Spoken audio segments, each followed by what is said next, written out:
How do you become a multi-billion-dollar company while helping, everyone in the world? We've raised $40 million, and we sold $100 million of contracts in the first 24 months and another $100 million in the next 8 months. Glassdoor rating was 98%, which is amazing. You have to believe in the mission of your enterprise. But I haven't yet met a founder who would be happy. I reframed what risk was, and I think a lot of entrepreneurs need to do this. It's okay to fail, but it's not okay not to believe in yourself. I really believe in this mission. I love it. Hi, we're Marina and Nick Davidoff. We're co-founders and GPs of a venture capital firm investing on early stage in founders revolutionizing the world with AI. We started this podcast to deconstruct businesses and try to help ourselves and you guys understand how they work, how they're built, how they evolve over time. And we also would like to learn their personal takeaways from their journey and learn with them. Follow us for more content like this. Like and share. Welcome, and thank you so much for joining us in Deconstructed VC podcast. The goal of today is to deconstruct your business. Like deconstructed cuisine, where you take a burger and put all of the ingredients side by side so you can see what's it made of. We want to understand what Health Rhythms is about, really, who works in this business, how you come up with this, how it's evolving. And the idea is that for you, maybe you'll be able to find really good talent using that because we have an amazing audience. And for our audience, it's going to be two goals. First is to understand how startups are actually built, that it's not an idea that comes in somebody's mind and then it just becomes a company, but it's a process and it's something that always evolves and is a pretty complex living and breathing organism. And the second goal is to understand which moving parts that are involved, and maybe people can help with those and become your employees. Maybe they can become your partners. Maybe they can. So the idea is we want to connect people by explaining how things work. But I think before we can go deeper into the details, how everything constructed, I think it's important to learn a little bit about yourself because it's nothing without your journey, and your journey is very inspiring. You have both experience in corporate world, and then you move to startups, and actually right now successful repeat founder.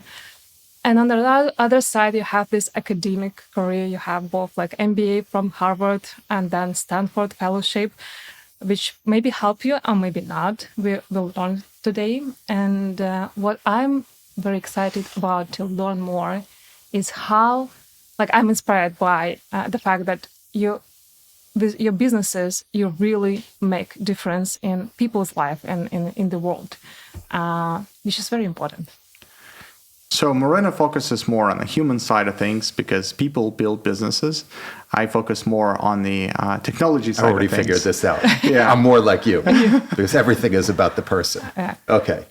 That's why she's the boss. Okay, very smart. Yeah, she can do a deal without asking me. I cannot do a deal without asking her. That's good. Yeah, to be honest, it's anyway, it's two parts, but okay. Yeah, good. So, maybe we can start how your journey started. Maybe from your childhood. Anything you think it's help you to shape the way. At this point, we're usually hearing stories of I was sending signals of imminent greatness from the age of 5. I started my first business at 7. Was this about you? No, I had no such signals of greatness, just the opposite. I started so far behind the class that I couldn't even see the back of the class from where I was. I was born with severe dyslexia. I had attention deficit disorder, and I was hyperactive. Oh, wow. So a triple whammy. And going into 6th grade, I was excused from the school. It was a top school in New York, and had to go to a different school to start over again. So I learned early in life that, at least for me, the formula was hard work, just going to outwork everyone. And that earned me my way through dyslexia to where I graduated at the top of the class in high school and then went off to college and then later to Harvard Business School. But I think the formula for me was just grit, just bear down and work hard. And that lesson was, for me, the key success factor for entrepreneurship, which is you just need to survive by working, and create the largest surface area of opportunity for good things to happen. There are more key success factors, but that to me is an essential one. The hard work is necessary. Grit is a superpower. Obsession is a superpower. But don't you get burnt out from just working and trying to constantly outwork everyone? Yes, Nick, that actually is very important. No matter how driven you are behind the mission of your enterprise, and you have to believe in the mission of your enterprise or you can't sustain that intensity. But I'm now 4 years into the Health Rhythms mission. The first 2 years were 80 and 100-hour weeks. And then on the other side of that, a very difficult 9-month Series A fundraise. And I did burn out. And it's ironic because 10 years ago when I was finishing the MedAvante journey, I also was burnt out. But I thought this time I was stronger. Ultimately, you have to recognize you have to invest in your own health, your mental health, your relationships. There's more to life than the mission, however important the mission is. The people that you have in your life are the magic of life. And you need to attend to that because in doing so, you attend to your own resilience needs.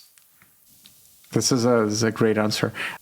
I think the burnout, the topic is very important because recently we did a webinar for our portfolio founders and our friend, great neuroscientist, trying to help them to understand their state. And there was a test whether these founders are burned out or not. And 100% actually were burned out.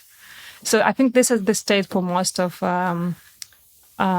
entrepreneurs on early stage. How did you cope with it?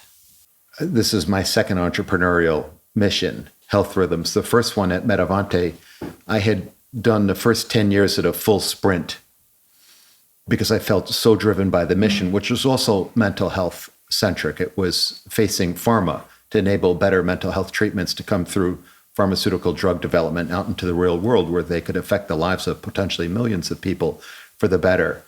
And we were going up and down Sand Hill Road to exit the company, and pharma gave up on psychiatric drug development because they had spent too many billions with so little to show for it. And they redeployed that capital into Alzheimer's and into oncology.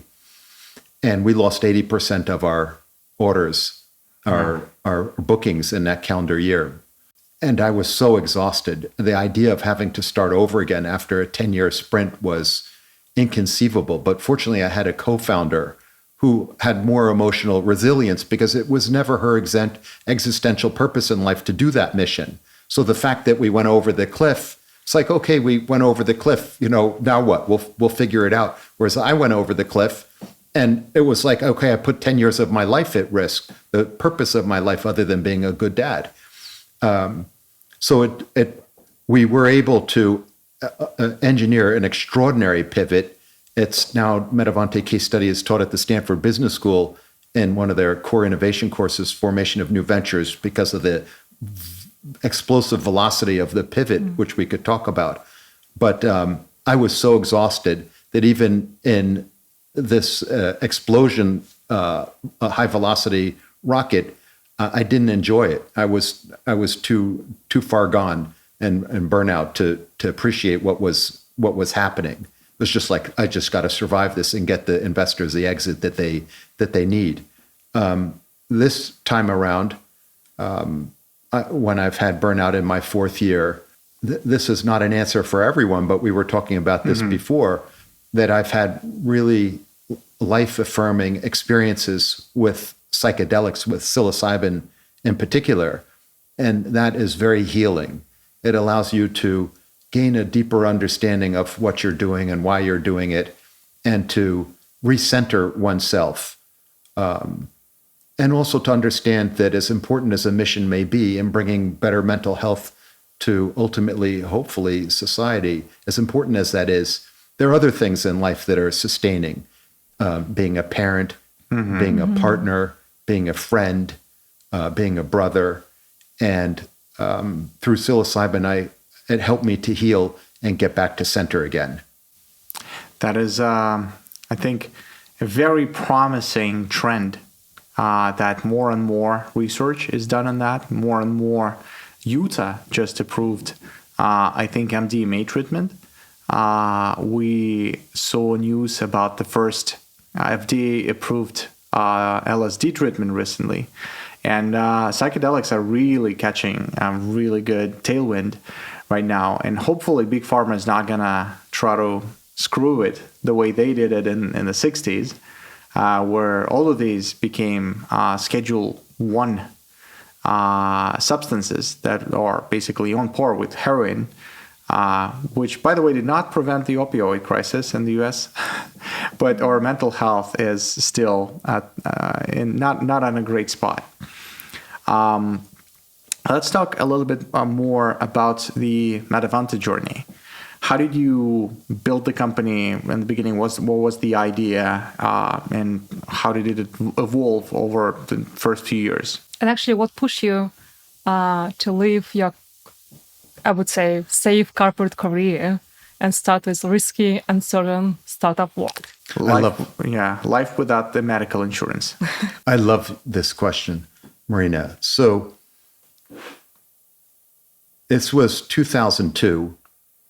And for a year, I had been meeting with 9 or 10 entrepreneurs every weekend where we would brainstorm how the internet could enable new business models. And it was really an intellectual journey. We weren't intending to do anything with this. So we were meeting every weekend for about a year. And we came up with about 11 ideas. I had an interest in mental health because bipolar is in my family gene pool. My dad, who had been a very successful CEO, he's since passed, had bipolar disorder. So I grew up in a bipolar household. Wouldn't wish that really on too many people. My uncle, a successful pediatric surgeon, lost his life to depression. So there is enough mental illness in my family gene pool that as a dad, I said, God forbid I'm a carrier of this bipolar gene. What if I pass it on to either one of my two daughters, young at the time, the loves of my life? I can't be a scientist. I can't be a drug developer. I can't be, I can be an entrepreneur. I can bring great people together to solve really hard problems. And that's what interests me, psychiatric, and better ways to solve the mental health crisis in the US, which I didn't know how we would approach at the time.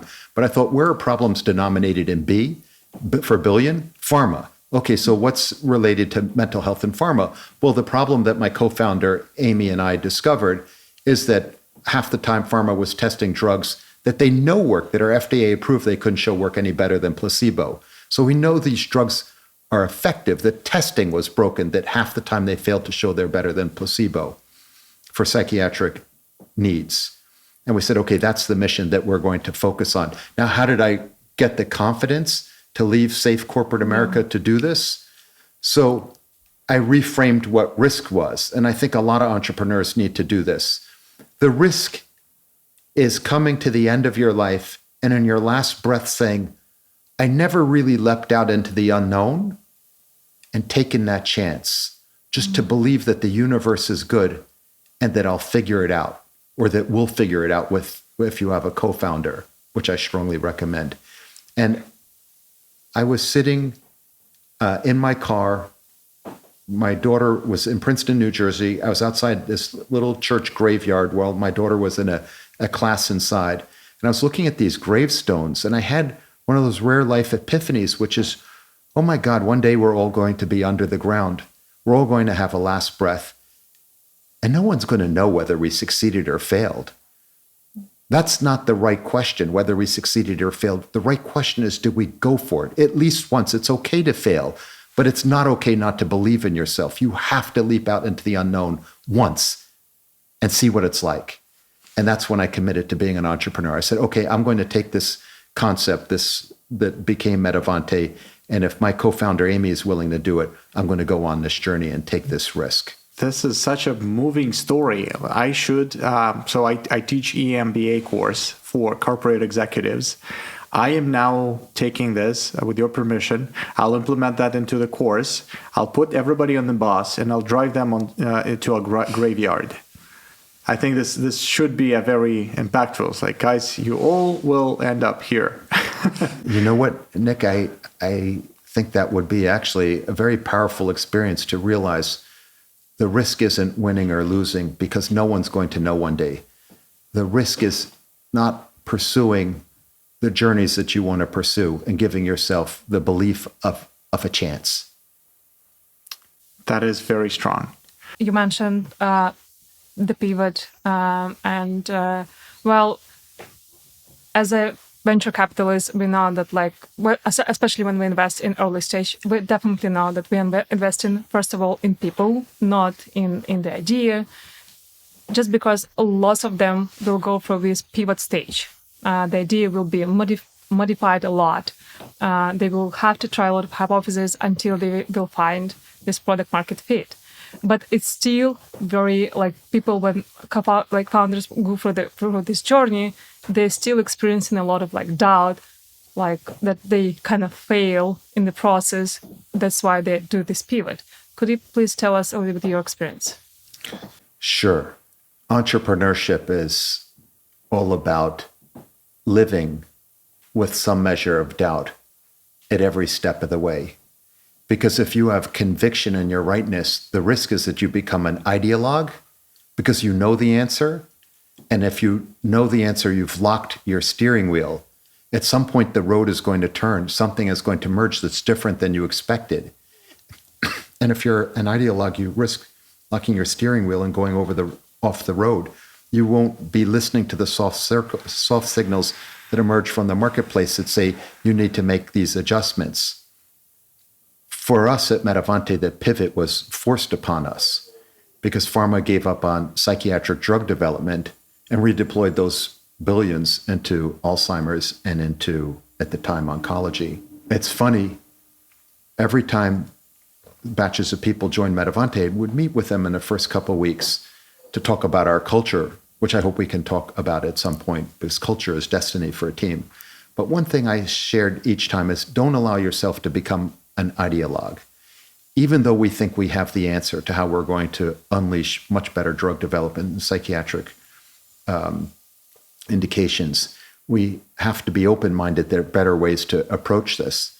And it's interesting, I became the ideologue. I was so sure our approach, which was to centralize the assessments, so instead of local clinicians doing the assessments with a lot of variability and bias in how they were doing it, we were centralizing it, the assessments with our own PhD over two-way video conferencing.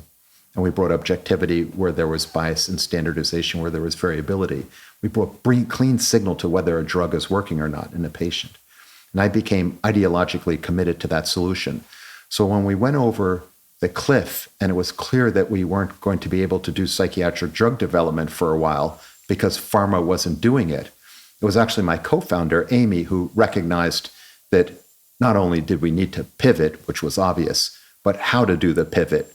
We were going to take a digital platform that Goldman Sachs had funded for us to enable us to globalize. We were in 40 countries at that point.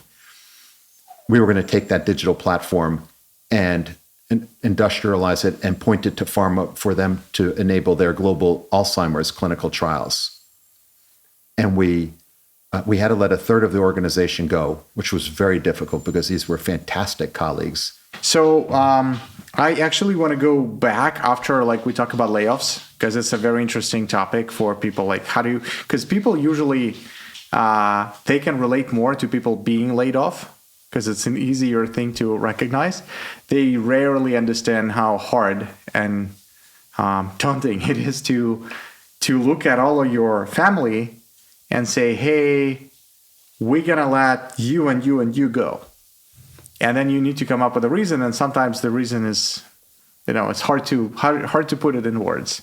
Actually, let me ask another question that can cover yours. So going through the pivot, actually, you have to communicate it to your investors and employees. What was the reaction in your company about that? There was recognition across all of the stakeholders that we were at a profound fork in the road. Very few companies can come back from losing 80% of your annual bookings. That's a cliff that's very almost impossible to climb back up. I think looking back, what's so extraordinary is that even though we had to unfortunately let a third of the organization of 200 plus go, no one left after that. I was so certain that the company would unwind that I had started taking my stuff home because there was no way the rest of the organization was going to hold and give us time to pivot. And yet, with the single exception of the then recently appointed head of HR, no one left. Even today, I can't believe that. And I think it was because we knew that we had a very special culture. Not only did we have a mission to relieve suffering at scale by enabling better drug development, but we had a culture that was so firmly embedded with respect and dignity at the very center of it. It was very non-hierarchical. There was a lot of transparency. There was a sense of there's no jobs, there are no employees. There's mission and co-architects, co-owners, and we all respect and care about one another. And I think people realized that that was unusual enough that they were going to stay and give my co-founder and I the chance to do the pivot. And most of them had advanced graduate degrees. They could have gone wherever they wanted to at the sign of trouble. So because they were able to stay because of this culture, we were able to pivot the organization. So we pivoted from psychiatry to Alzheimer's, from a tech-enabled service, which is centralized expert ratings, to this digital platform. So it was essentially 2 shifts in one. And we sold $100 million of contracts in the first 24 months and another $100 million in the next 8 months. So it hit a real, an extraordinary pivot, which is, I think, why the case is taught at the Stanford Business School, because no one comes back from an abyss like that. But you just have to believe in one another and believe the universe is good and the truth of your mission. And as you said before the interview, Nick, there's no one right way to roam. There's no single path. There are many ways to roam.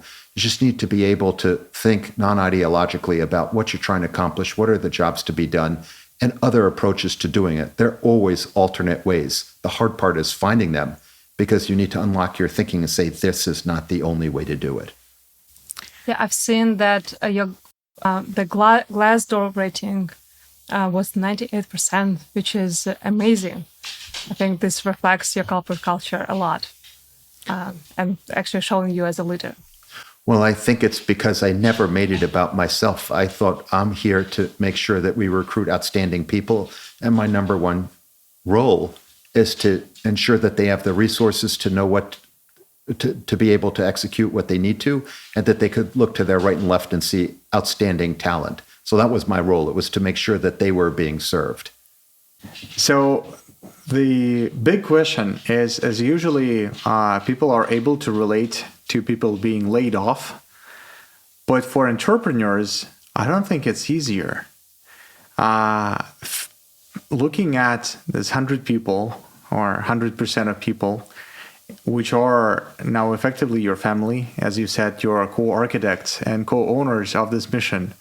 How do you pick who's staying and who's going, and how do you explain this? Yeah, it's an important question and a hard question. So we had 200. We knew that we had to reduce the headcount by a third in order to get the runway to facilitate a pivot. And yet we knew if we cut as deep as a third, we'd probably lose the rest of the organization. Most of them had advanced graduate degrees and could go elsewhere where their prospects would be better. So again, culture held the team together to enable the pivot.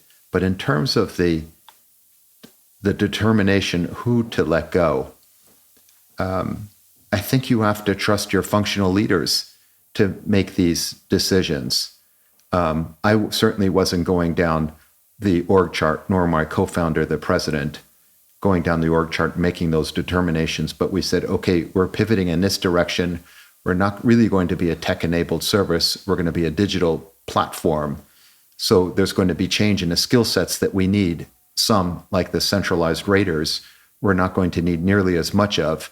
And based on the understanding of where we were going, as I said before, the colleagues are empowered. So they were empowered to make their determination. But it was brutal to see people who, no fault of their own, had to go, given pharma's decision to exit psychiatry.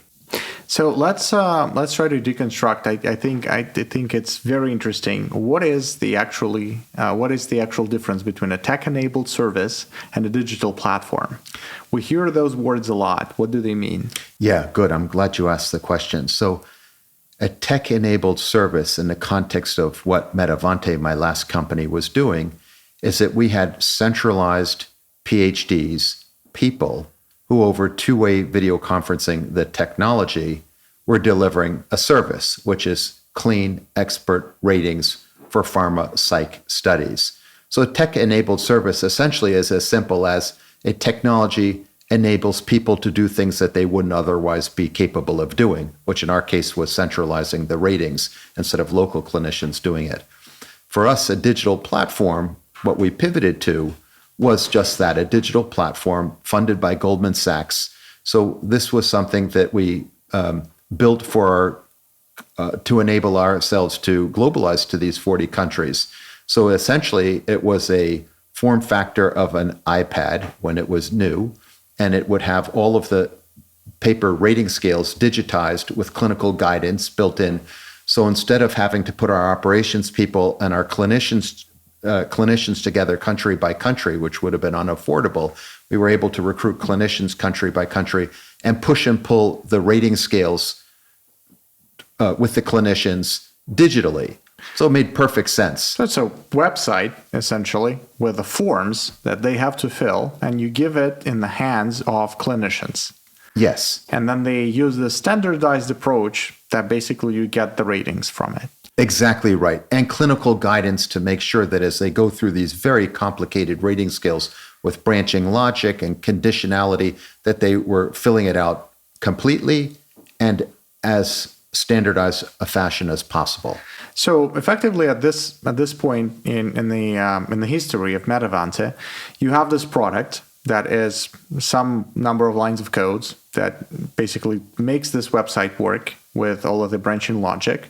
You have the sales channel in order to reach these clinicians and give the product in their hands.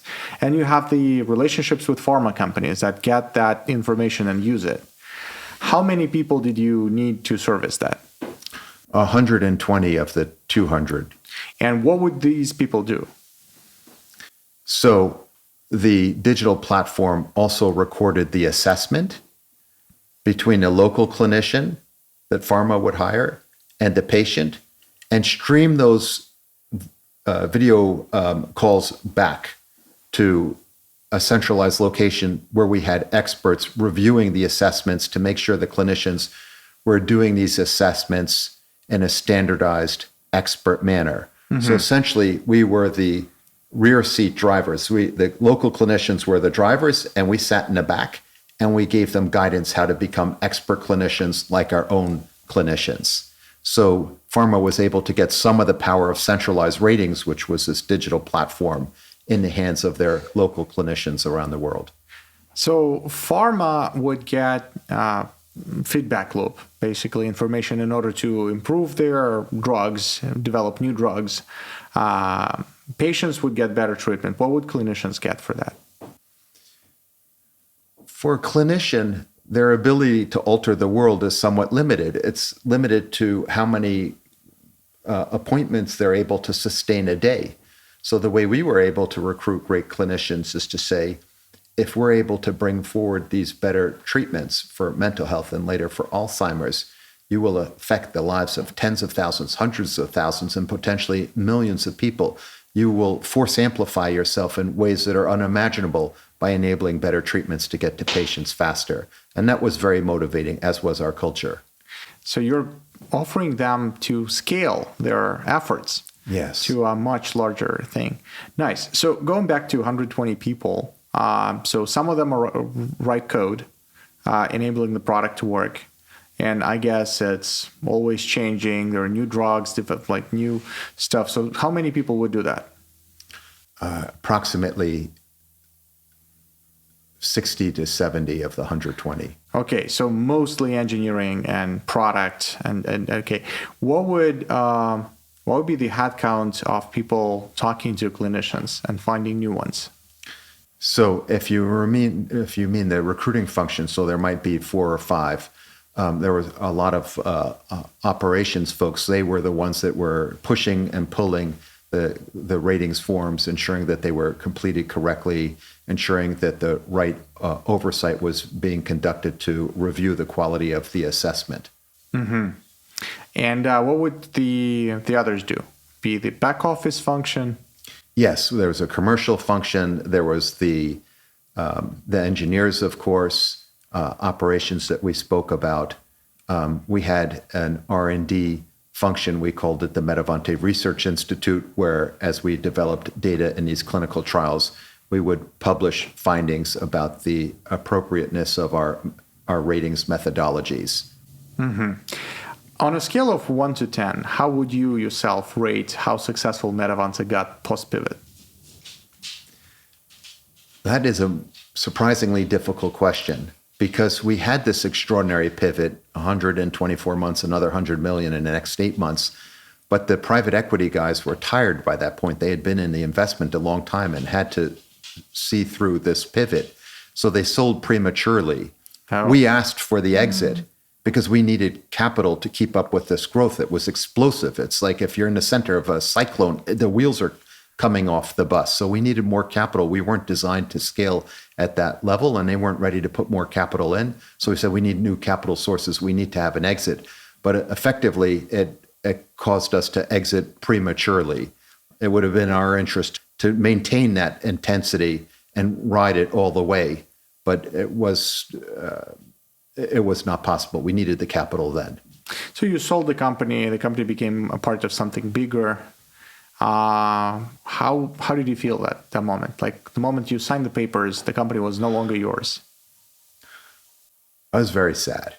I was actually choked up when in the final call, there were like 12 lawyers on the different stakeholder groups. And I was sad. I came to change the way psychiatric drug development was done and wanted to do the original innovation, which was to centralize the ratings. That was so monumental, instead of saying the world is flat and we need to have local clinicians interview patients locally with all of the problems that were causing half the trials to be inconclusive, even on drugs we know to be successful. I believe that the world was round, and centralized ratings can do these in a much more effective way and make clear, definitive decisions which drugs worked and didn't work, so that capital could be deployed more effectively and bring these better drugs to patients first, faster. So this second innovation was not as revolutionary at all, but it was ironically much faster in its adoption. So I had very mixed feelings about that. I had never been there for the economics. I was there for the mission. And I wanted to know that I'd left the world in a little bit better place because of the quality of the people I was able to bring together. And I wasn't sure that I could say that. As important as Alzheimer's was, that wasn't my mission. My mission, for family reasons, was to bring forward better psychiatric drug treatment. So I was conflicted while the rest of the organization was very happy. 1 to 10 for you? 6. 6, okay. It's funny how every founder we talk to in the beginning, they think of how they're going to build this thing and how they inevitably will either go public or have an exit. And everybody's looking forward to it. But I haven't yet met a founder who would be happy or would rank anything like higher than maybe 7 for getting an exit. It's interesting. The path of entrepreneurship is that we hear so much mythology about happiness and ecstatic outcomes and great outcomes, and you don't hear so much about the failures, and there are far more failures than successes. But the reality is, it's a very complicated journey. It depends on so many different factors. For me, it was bringing better mental health drugs to patients faster. And while we had enormous success on the second innovation, it wasn't related to my primary mission. Was it a success financially, though? Yes, the investors were ecstatic. All of them had written this off. We had an extraordinary investor base. Before we brought on institutional funding, starting with Goldman Sachs, I wanted to create the largest surface area of opportunity. So we started with 6 organizational leaders, like the former CEO of Glaxo. Those 6 in the initial seed round saw that we were consultative. We treated them as co-owners. We sought their counsel. They brought on more of their colleagues. Ultimately, we did 3 rounds of mostly individuals who were organizational leaders of pharma and Wall Street, and we had 90 of them. So when Goldman Sachs came around, they had never seen such a gold-plated investor list, but we used them. They were a source of competitive advantage. There was so much domain expertise and door-opening power in that investor base, which I sought to replicate at Health Rhythms, my current mission. Yeah, I have a question. So after this emotional roller coaster and not as satisfying experience as you want, what make you to step on this founder's journey again, to start a new company? I love your questions. So after we had the exit, we discovered, my co-founder and I, that the acquiring organization, despite words to the opposite, really weren't going to honor our culture, which is dignity and respect at the center. And I didn't want to stay a part of an organization that was going to not honor that code, which was so important to me. We invested so much in culture, and we knew its primacy. An acquiring organization didn't, and thought transactionally about people. So we felt that we had to leave. And I was exhausted. That was a 15-year mission at that point. And we were fortunate enough, both of us, to be accepted into a very special program at Stanford, where they take 35 fellows. It's called the DCI program, and you could study whatever you want across the university for 2 years. And I used that time to Development Career Institute, or Distinguished Career Institute. But let's cut that from the tape because it's sort of an embarrassing thing. But at any rate, you're with extraordinary people, and I was able to build a West Coast network since I come from the East Coast. And toward the end, when I was re-energized, and I thought, okay, I don't know what I'm going to do next, so why don't I just go meet interesting people? And I said, okay, I'll go do 6 coffees. I'll find entrepreneurs, founders, VCs, and talk to them about what they're working on. And I so enjoyed that. I did another 6 and enjoyed that too. And ultimately, I did 202 coffees. Not one person said no, which I can't believe. And from that, I built a West Coast network that I could pull from for investors, for board directors, for advisors. How did you come across Health Rhythms? From the coffees, I found 8 startup opportunities, either that had already been founded or ideas that could be founded. It was through our chief scientific advisor of MedAvante that I was introduced to Health Rhythms. I said, what I'm really looking to do is the next frontier of behavioral health measurement, which is the application of AI to mental health. And he is one of the preeminent key opinion leaders in the world for psychiatric drug development, schizophrenia particularly. And he had been advising a startup team of 4 world-class co-founder scientists. So I met with them, and I spent 30 hours doing due diligence. And ultimately, I walked away. I said, these guys have spent 4.5 years working on this, and if they haven't commercialized, I don't know how we're going to be able to raise capital, like elite capital. And after 2 weeks, I had joined another company as the CEO, but it was an area that wasn't really my passion. And after 2 weeks, I called up one of the co-founders, and I said, if you'll have me back, I want to come back, and I'll give you everything I've got. I really believe in this mission. I thought it had a 5% probability of success, but if it works, it is so important that we're able to bring the power of AI and behavioral sensing and a supercomputer that we all carry in our pocket to bring to bear on the problems that we have in mental health. Can you give me one sentence explanation of what is Health Rhythms? Yes. 2 sentences. Okay. until now, mental health is the one field of medicine that lacks objective measurement. What passes for measurement in mental health is a patient with mental illness, episodically at best, self-reporting on how they're doing. And it's very hard to make good clinical decisions when you don't have good clinical information. So what Health Rhythms is doing is combining AI, behavioral sensing, and this supercomputer in our pocket to be able to measure mental health in a continuous, objective, passive manner, simply by you're walking around, going about your life with your phone on or about you, we can measure your mental health. So if I can summarize it and try to put it in this in a little bit more technical way, this as an SDK, software developer kit, that enables app developers to access information from the phone of how people use the phone, from their accelerometer, right? From what they do on the phone, whatever Apple allows to see. And then you put this all into a neural network that is trained to understand what this all means about people's health, right? Yes, there is an SDK, but the primary go-to-market right now is that we're integrated into the electronic health record of the health system. And then the patient downloads an app. Mm-hmm. It could be embedded into the health system's patient experience. And then the patient is therefore instrumented.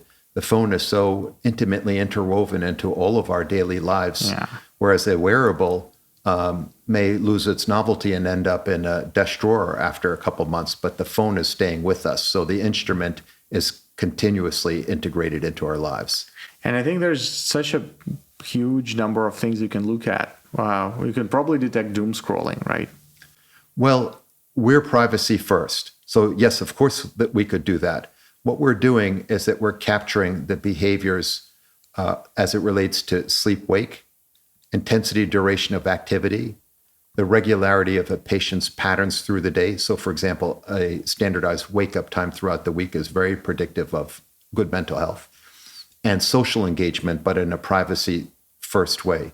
So for social engagement, we'll use AI to determine what's the primary home, how much time is spent there, how many unique locations a patient goes to, how many are novel, how many are routine. So to way oversimplify, if you're depressed, you might go from home to work to supermarket to home. Whereas if you're escalating into manic state, you might go from home to a profusion of novel locations.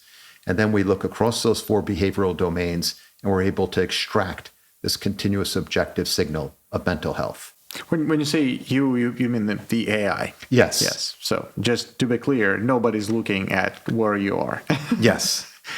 It's just fed into a large number of neurons that are taking this as a mathematical input. This is super cool. And I think it's also a continuation of the mission. You're standardizing the feedback loop for people trying to do something with mental health.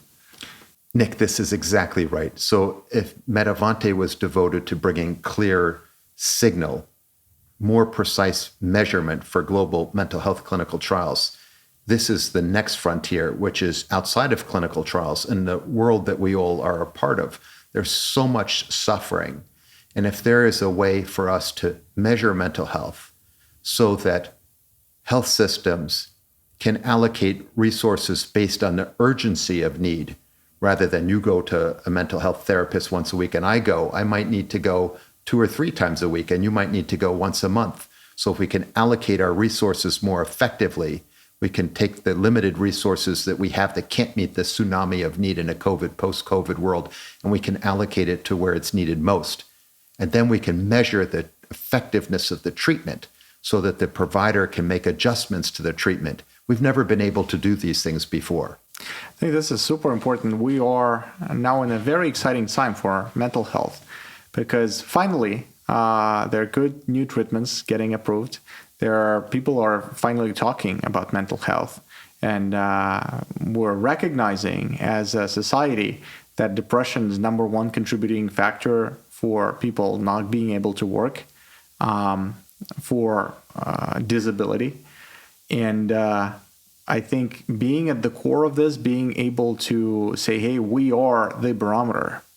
We can tell you how much this person is suffering compared to their baseline, or how much anxiety they're experiencing, right? Because you're following both depression and anxiety. Are these two the opposite, by the way? No, anxiety is highly comorbid with depression. Okay, but they're not different polars of the same. No. Okay, that is a good explanation. So let me ask a question. So I would say, as I see it, that Health Rhythms probably even heavier on research than MedAvante. How do you work with that? Do you publish your findings? Are you working with like other institutions together to like research some things? So what attracted me to joining is that there were, as I mentioned, 4 world-class co-founder scientists at the center of this. One of them had been developing the science behind this. Ellen Frank, for over 30 years. And between all 4 of these scientists, there were something like 962 peer-reviewed journal articles. Mm-hmm. So this was extracted from that. There was a strong scientific foundation underneath this, but they weren't able to commercialize after 4 years. And for me, that was ultimately a non-starter, which is, how are we going to raise capital if you haven't commercialized? But they did have one thing that was, when I thought about it after I had left, astonishing, which is they had a well-controlled, well-designed clinical trial that showed that they were able to improve mood 2 times more than high-quality drug and talk therapy alone. That was astonishing. There's nothing like that in the literature. So imagine there are 4 billion supercomputers in pockets around the world. That could be a platform to distribute mental health as a human right. So not only are we able to measure mental health, but we are able to digitally intervene in it. Again, using AI, we're able to identify the most appropriate behavioral nudge for a patient. We're able then to assess its effectiveness, and based on that assessment, determine what's the next best nudge. So it's a very highly personalized progression of nudges. And when we tested that in a clinical trial, we saw this extraordinary result, or they did, a 2x improvement in mood. And I said, okay, that is a game changer. So even though we all know that with academics, there's a very, very low success rate, this is different. And I can bring the right business people around this to help commercialize this and use them as the engine, since they were extraordinary scientists. This is super powerful. And we were investors in a company called Sayana before that got acquired by Headspace. And this was effectively a chatbot psychotherapist based on cognitive behavioral therapy. And it was doing pretty well. It was a great technology even before ChatGPT. Now a lot of people use ChatGPT for this kind of stuff, but it lacks what you guys have, because it requires users to go and talk to the chatbot, to start this journaling. And people who are in a changed mental state, they are usually unaware and unwilling to go and deal with this. This is at least when this happens to me, and I'm cyclothymic, whenever I'm down, I don't have energy for even talking to somebody. Or whenever I have the high anxiety episodes, I'm too anxious to even realize that I'm too anxious. What you have is this powerful tool of being able to, as you said, nudge people at the exact time when they need it the most. And then there can be a variety of treatments, right? It can be a chatbot-based therapy. It can be an actual therapist. It can be some medication that people need. This just gives all of the world working on mental health ability to address and administer treatment at the exact time when people need it. My hope, our collective hope as a team, is that one day when we have a very strong commercial foundation, that we can give this away. So wherever, again, there's a phone, a lot of people can't afford access to good mental health. But if they have a phone, they have access to our ability to deliver to them the ability to measure their mental health, and based on that measurement, determine what is the next best behavioral nudge that we could give them. So, for example, I talked about regularity of patterns as behavioral patterns is very important to mental health. So if, for example, you have a daily wake time of 7 a.m. during the week, but on weekends it's very erratic, that actually is associated with higher levels of depression. So one nudge might be, Marina, we see that every day you wake up at 7, but on weekends your wake-up time is erratic. Would you consider waking up at 7 a.m. also on the weekend and go out and get exposure to early morning sunlight and reset your circadian clock? So these are the types of very light nudges that have proven to be so efficacious. Yeah, love it. Yeah, or maybe, Marina, in your case, you can try going to bed before 2 a.m. Yeah, but it does for me. It doesn't matter when I'm going to bed. I'm still waking up at 6 a.m. even on the weekend. Yeah, but going to bed earlier would help you a lot. Cool. I think we can also talk a little bit more about the vision. So or maybe about let's maybe deconstruct health rhythms right now. So you have this app and SDK for other apps that can include it, that is able to. So this is a technological product. So that gives me an idea that you probably have engineers, you probably have product managers, you have probably how many you got? We have a team of 42 right now, so we're early. It is a superb team. There are 16 engineers, 5 in product, 6 in data science. So, and now you're an experienced repeat founder, and I assume that now you know how to do it right. You have better instincts, but there's no knowing the right formula, because there really isn't a formula. There are certain guiding principles. To me, the 2 that I believe are primary are building the right culture. And again, I believe there should be no jobs, no employees. I hate the word employee because it means someone's waiting around to be told what to do. I believe in mission and finding co-architects, co-owners, people that you can empower. They're telling you what they need to set themselves up for success, and you're making sure you deliver that to them. So I believe in that, and I believe in recruiting really outstanding talent. And the big difference versus MedAvante is that we built the talent earlier. At MedAvante, because it was a long incubation period, we weren't able to attract the level of talent out of the gate. Over time, we built it. But here, there was so much promise, and based on other signifiers, the world-class nature of the initial $11 million seed round, 4 world-class co-founder scientists in the initial team, we were able to recruit strong, really out of the gate.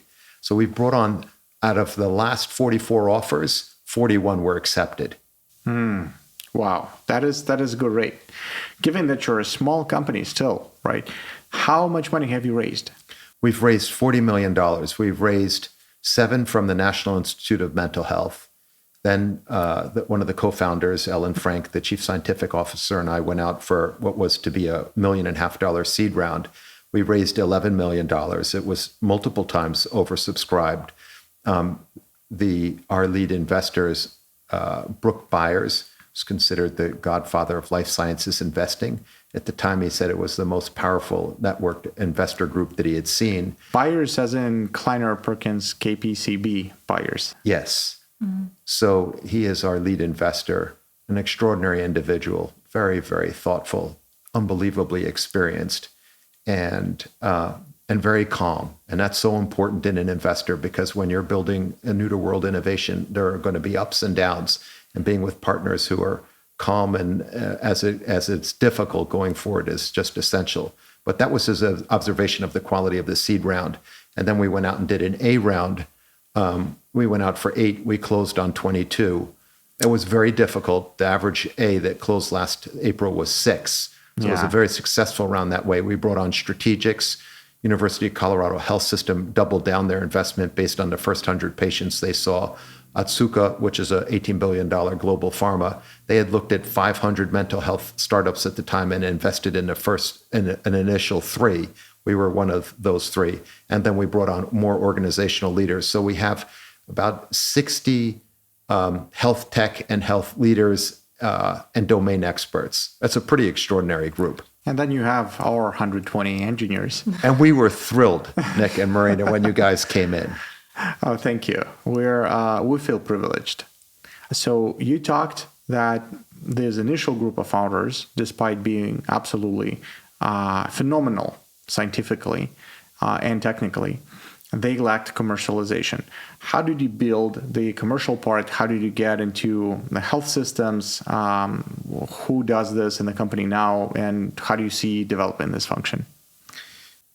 Yes. So when you're recruiting, when you don't have any capital, we had no capital at the time. We talked about storytelling before. You have to do a lot of storytelling. So we needed a chief medical officer. And I met someone who I thought was extraordinary. And he was debating whether to join one of the top tech companies here, reporting to the head of health. So they were offering him an enormous package and probably 9 to 5 work, whereas we could offer him nothing in terms of financial remuneration and 7 days a week. And I had at least 15 conversations with him talking about values, what he wanted to accomplish in his life, how this mapped to what he was looking to do in terms of values.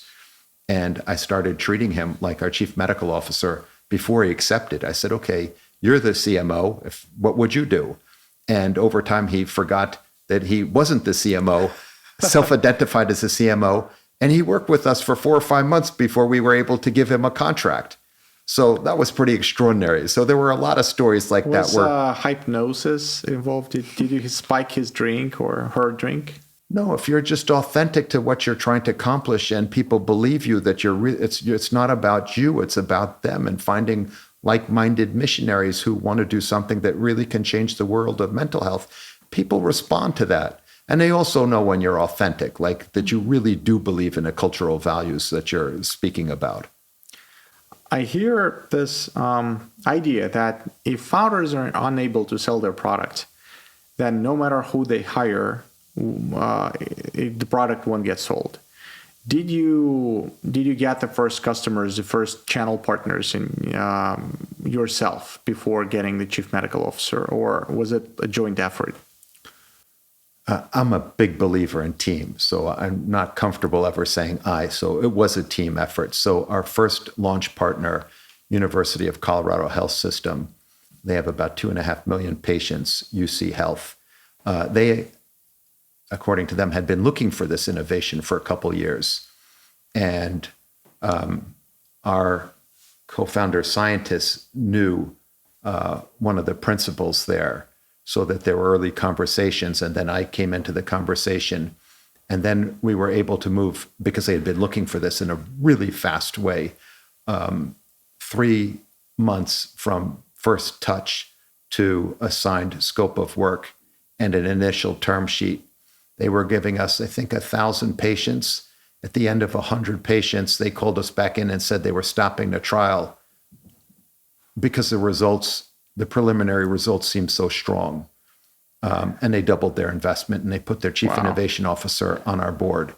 So that couldn't have been done with one person. Yes, of course, I was a principal in it, but there were other people involved, and you win through teams. Team.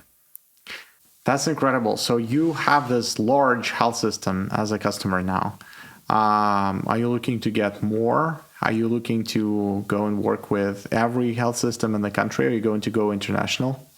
Ultimately, yes, to fulfill our mission, to have a societal effect, this will have to be international, ultimately global, if we earn our way there. So our first order of business is to make sure we exquisitely well serve our launch partner, UC Health. They've already made important introductions, including landing our second health system, Ohio State University, another multi-billion-dollar health system. And they were instrumental in helping us close the A round by giving 45-minute references on us. So they've been tremendous partners. Anything you would want to tell in the podcast? Oh, I like the question. Can I reflect on that just for a second? Sure. I brought these reflections on what I think are the key success factors, the universal key success factors of entrepreneurship. Maybe I could just go through and think of a couple that might be worth sharing. Yes. Yeah, Is that okay? absolutely. And maybe like anything that you can say to aspiring founders. Yes. Anything that like your takeaways from your journey that you think important for them to hear. I think these points are kind of covering that too. So I have a list that I made for myself of 14 what I think are universal truths about entrepreneurship, and I'd love to share the first 4 with your viewership, especially for those who are going to be first-time entrepreneurs. The first one is you want to force amplify yourself with at least one co-founder, ideally 2 co-founders. I think it's important to index on EQ. You guys are going to go through a very difficult process, no matter how successful the journey should be. And people with higher EQ tend to be more stable under the duress, the ongoing duress of a startup, because they're thoughtful about themselves and how they relate to others. So you want high EQ partners, hopefully those that have complementary skill sets to yours. You have to believe in the fundamental truth of your innovation. Again, you keep hearing, and you know from your own experiences, it requires grit and resilience. It is hard, hard, hard. So you have to believe in the truth of what you're trying to do, or you won't have the energy to sustain it. The belief in the truth is your sword and your shield for the fight. I think if you have 10 units of time, ideally you would spend 7 on understanding the unmet need. As Clay Christensen says, the jobs to be done that you're solving for. So 7 of the 10 units of time, rather than over-indexing on what the solution could be. Because if you really deeply understand the nature of the problem, sometimes the solution can reveal itself to you. Can we dive into this one? How do you do that? How do you, 7 units of time spent on understanding the need. Can you elaborate which units go where? I think the way that one does that is to go on a listening campaign. So what I learned from MedAvante is talk to as many smart people in the space as you can, because then you understand what conventional knowledge is. You understand you're going to get signals on some really edge case potential solutions, and you're going to get smart on what the right questions to ask. It's less important to have an answer. It's far more important to be able to ask good questions that reveal the truth of the problem that you're trying to solve. So when I joined Health Rhythms, these 4 scientists and a couple engineers, the first thing that we did was go on a 40 health leader listening tour. So I invited IDEO's former head of health to lead that tour. And we went and talked to leaders with payers, those are the insurance companies, pharma, health systems, and digital health companies, to understand what are the challenges in mental health as it relates to measurements. So there is deep, rich learning there. Whatever idea that you get on the field with, it just needs to be good enough to get on the field and start, so you can start talking to interesting people. There's no line of sight between where you start and where you're going to go, no matter how high your conviction is that you know where true north is. But by talking to people, you're going to figure out what the right questions are, and you're going to find yourself to the bigger opportunity. How do you get meetings with people to talk about this problem you want to solve? Well, being a second-time entrepreneur, it's much easier because I have a track record, and it made me more credible. It's my belief that coffees are the way that you create a large surface area of opportunity. I would like to believe the universe is generally good. And if you call up people and say, I'd just like to come and talk to you about some of the ideas that you're working on and get your counsel, this is especially for younger entrepreneurs, I absolutely believe that repeat founders and entrepreneurs do want to help. They absolutely want to help. You will get the coffees. Again, I got 202 without anyone saying no. And they'll make introductions to you and show them respect, follow up, thank them, be personal about it, and try and keep them in your network as you build your network, because that's where you're going to draw your initial investors, your initial board members, and advisors. That's a good advice. That's a really good advice. And then we went through 3. There was one more, right? Yes. Well, the fourth was getting on the field with just a good enough idea, because whatever it is not going to be ultimately your true north. But you just get on the field and you start talking to people, and you will figure out what the right questions are, and you'll find your way to really what the really big idea is. So with MedAvante, we started off with an initial idea, and after a year, we realized it was just attacking the symptom of the problem. So then we said, okay, we were asking the wrong question, how to get more patients into trials faster. The right question there was, why do mental health trials require so many patients in the first place? And we realized if we centralized the ratings and got cleaner signal, you wouldn't need all of those patients to determine whether the drug works or not. So it was by talking to people that we figured out what the right questions were. This is super cool. Yeah, I think it was amazing. So right now you work with a pretty large health system, and you're getting data from their patients. They're getting value out of this. What is the vision for the future? How do you become a multi-billion-dollar company while helping, everyone in the world? There's a commercial vision and there's a humanitarian vision. The commercial vision is that we become Intel Inside. We're a signals company. So wherever providers need to understand the journey of their patients and mental health, we're able to risk stratify them the urgency of need and help them determine whether the treatment is working or not so that they can make adjustments. That means that we want to be embedded in electronic health records and companion apps and clinical dashboards, Weight Watchers, Noom, wherever the patient is experiencing a journey. So that is the commercial vision. For us, the humanitarian vision is to use these 4 billion smartphones walking in pockets around the world as a platform to distribute mental health as a human right. That's very motivating for all of us. Most of the team have seen someone they love suffer or even lose their life. So we're here for that mission. That is incredible. We really hope that you can do this. I think it's very powerful. We wish you lots of luck on this journey. Thank you for being on this journey with us, and it was a pleasure. Our role is very small, but we're happy to be. We're privileged to work with you, and thank you so much for joining our podcast. A great pleasure. Thank you. Thanks.